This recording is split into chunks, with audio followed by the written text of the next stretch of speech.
Hello YouTube, welcome to Gari Talks. I actually really love the swaggy chillin' here.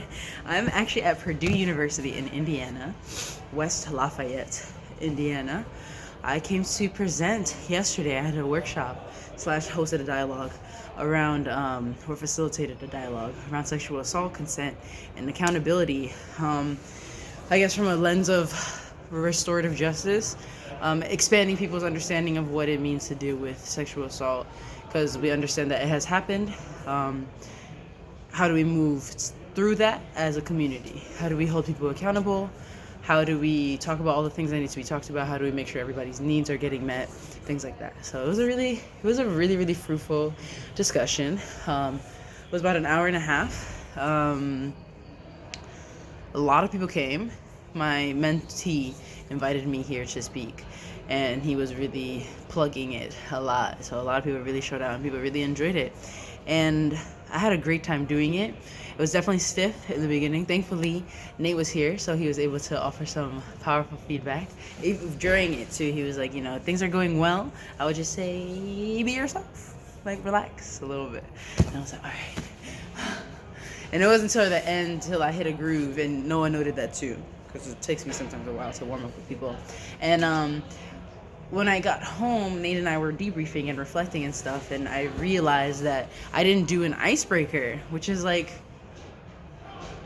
low-key for me a crucial part of facilitation, because it really breaks the ice, and also just gets people ready to it's kind of like priming, but also gets them moving already. And I kind of had an opener, but it was intense. It was like, what is sexual assault? Write your first impressions, which is not enough of a ease for some people.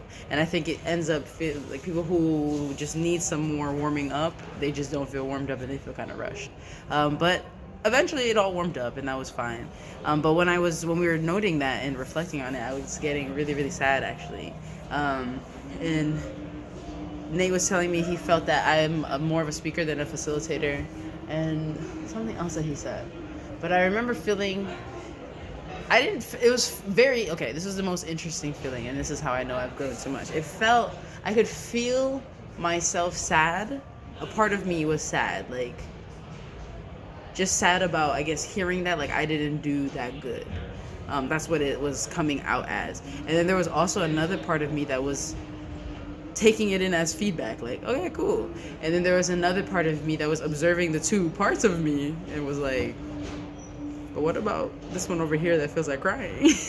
And so I just hid my face because we were cuddling, and then I kind of just let out the tears. And then afterwards he was like, what's up? And we talked about it, and I was like, I feel sad because I feel like I'm judging myself, or I felt like I could feel myself judging myself, and that's what was making me sad, that I could still hold those judgments. Because I was thinking, yes, I can sit here and think about the one thing that I didn't do or the two things that I didn't do, and entirely neglect the fact that I opened up a dialogue on the campus that is not mine about a topic that's really challenging, and having people interested and staying afterwards to talk to me about it, and people coming to ask questions, and also taking imperfect action and failing forward, and not actually failing, but just moving forward.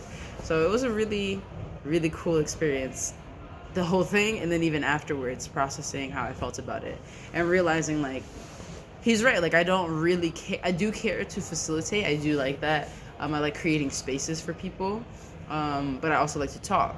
So I think I'm more of a speaker who can give you some activities to do versus, at least where I am right now.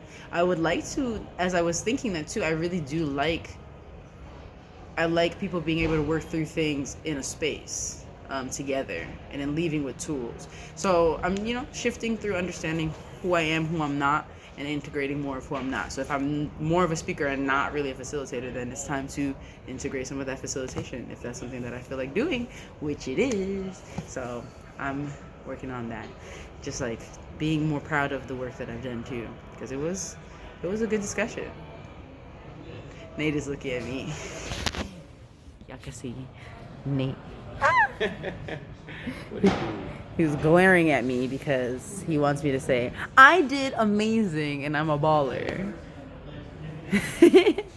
I did really well yesterday, and I was talking I was gonna say talking out my ass, but I was not talking out my ass. I was speaking very powerfully and impacting a lot of people. Snatching people up. And snatching people up a little bit. Oh my god. And people low key love when I snatch them up. I think because it's funny, and also because it's real. So example of what happened yesterday. I just made a comment about like, you know, how did I even get into this thing about toxic relationships? I don't even remember. I just said something about talking about something about the circles that they be in, that they have recognized that you might be. I don't know. Yeah, I don't even remember how I got to the point. The point was me saying, like, you know, if you're falling into circles, if you're falling into spaces where you're constantly cutting people off, and you're like, oh, this person's toxic, that person's toxic, all this toxic, there comes a point where you have to turn around and be like, am I toxic? Or what is my relationship with toxicity that I keep being attracted or having toxic people in my life? And it was just funny because it came to me in the context of it was really funny. Everyone was like, what? But then laughing, and then that's kind of when everything cracked and then moved into a normal space where people felt more comfortable sharing and stuff. Because I realized that is my thing, like that is who I am. And so when I can share that as who I am, people feel more comfortable in like, oh shit, like this is also who she is. But I think it was cool to show like this, or to feel and see how I slowly reveal myself to people. And it was actually very, very much for me to reveal myself to people the way that I did, because I don't often share like my silly side or my awkward sides with people, like on purpose. So anyway, just excited and happy and welcoming a lot more of these experiences. It was so fun to drive. It was intense, but it was also really fun to come travel and do some work. So yeah, hope everyone's having a lovely Friday. I'm gonna have to record a second video because I did not record one yesterday to post today as well. So I will think about a topic and y'all see me again.